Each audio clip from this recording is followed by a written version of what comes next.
내가 이혼 성립될지 안 될지 지금 시점에서 알 수는 없지만 상대방의 계속되는 비하 이런 거를 내가 그대로 있다면 그냥 상대방은 바뀌지 않고 계속 이렇게 사는 것이고, 내가 무언가를 시도해 본다면 그 과정에서 바뀔 수도 있고 이혼이 될 수도 있는데,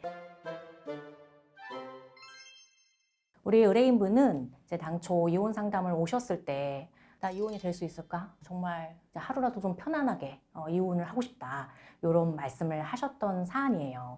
이제 말씀을 들어보니 이걸 다 정리를 하면 할수록 굉장히 많은 괴로움과 힘든 점이 있으셨을 것 같다라는 사안이었고요. 그러나 한두 가지 자료만으로 상대방의 명확한 귀책 사유가 드러나는 사안은 아니기는 했습니다. 상대방이 우리 의뢰인분을 이제 경제적으로도 좀 무시하고 억압하고 독단적인 그런 행동을 했다고 해요. 이제 상대방은 지속적으로 경제 생활을 하고 우리 의뢰인분은 이제 혼인 기간 내내 전업주부로 지내시게 되었는데, 상대방이 너무 경제적으로 독단적이고 본인만이 다 관리를 하니까 의뢰인분이 어느 날은 그럼 나에게 일부를 맡겨보면 어떻겠냐, 아니면 뭐 반 정도라도 맡겨주면 어떻겠냐, 내가 아무래도 가사도 하고 육아도 하는데 그런 일부 금액을 이제 본인이 좀 적절히 한번 이제 써보고 싶다라는 말을 하면, 내가 널 뭘 믿고 반이나 주냐, 이런 식으로 말을 하시고, 또 이런 언쟁이 뭐 높아지면은 이렇게 때릴 듯이 이런 행동을 했다고도 해요. 그러나 이런 위협적인 행동이 전혀 자료로는 없고 상대방이 무시 비하 발언을 계속 하는데, 이런 걸 나는 도저히 못 참겠다, 나는 이혼을 해야 되겠다, 이런 상황이셨다고 해요. 그래서 결론적으로는 이혼, 그리고 무엇보다 상대방이 그렇지 않아도 경제적으로 독단적이고 우리 의뢰인한테 뭣도 주려고 하지 않는 사람인데, 혼인 중에도 과연 이혼이 마무리될 시에 얼마나 합당한 금액을 제시를 하겠냐, 그렇지 않을 것이다 라는 걸 의뢰인분이 먼저 명확히 알고 있으셨던 사안이에요.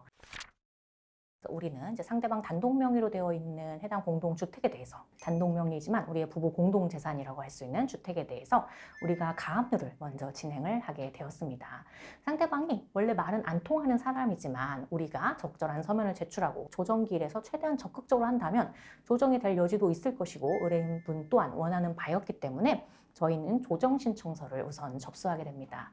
조정기일 1회를 진행하면서 뭐 상대방은 뭐 이혼에 대해서도 이랬다 저랬다 하고 재산 분할도 뭐 이랬다 저랬다 하는 상황이었습니다만, 그래도 우리가 한 번은 더 조정기일을 진행해보자 라고 해서 2회 조정기일을 진행하게 되는데요.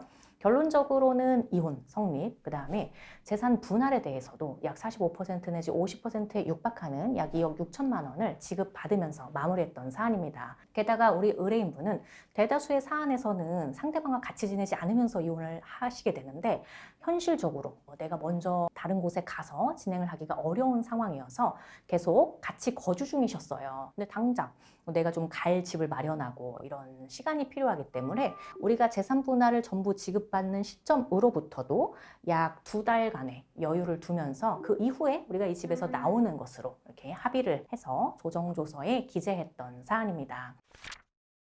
우리 의뢰인분이 명전에 찾아오시기 훨씬 몇 달 전부터 계속 이혼을 고민하시던 와중에 상담을 몇 군데 받아보셨다고 해요. 그래서 어떤 데서는 이거 이혼 좀 되기 어려울 수도 있으니 가서 증거를 더 만들거나 오히려 잡음을 만들어라, 뭐 갈등을 격화시켜라, 이런 조언을 했던 곳도 있고, 또 어떤 곳은 이건 된다, 그냥 뭐 앞뒤 설명 없이 된다, 이렇게 말씀하시는 곳도 있어서 이거 어떻게 해야 되나, 이렇게 그냥 갈팡질팡 괴로운 마음에 있으셨다고 해요.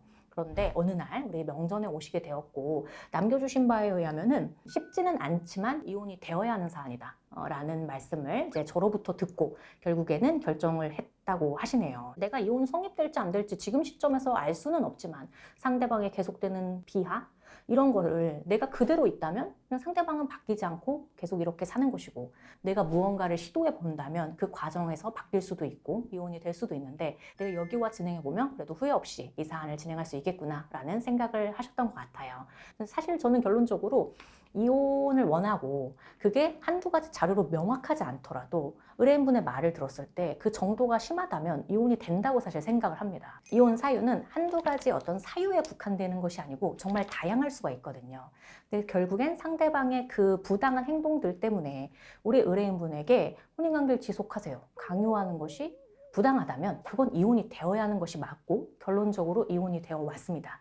다만 실제 그런 상황에 있는 것과 그런 것을 저희가 서면으로 정확하게 구성하고 일부 자료를 현출하고 부각하고 강조하는 것은 전혀 별개이기 때문에 내가 이혼을 간절하다. 그렇다면 내 이 힘든 점을 전달하는 건 별개인데 그걸 잘 전달해 줄 수 있는 곳을 찾으셔서 결론적으로 이혼, 그 다음에 이혼만이 중요한 것이 아니기 때문에 우리가 재산분할 등에서도 반드시 합당한 마무리를 하실 수 있어야겠습니다.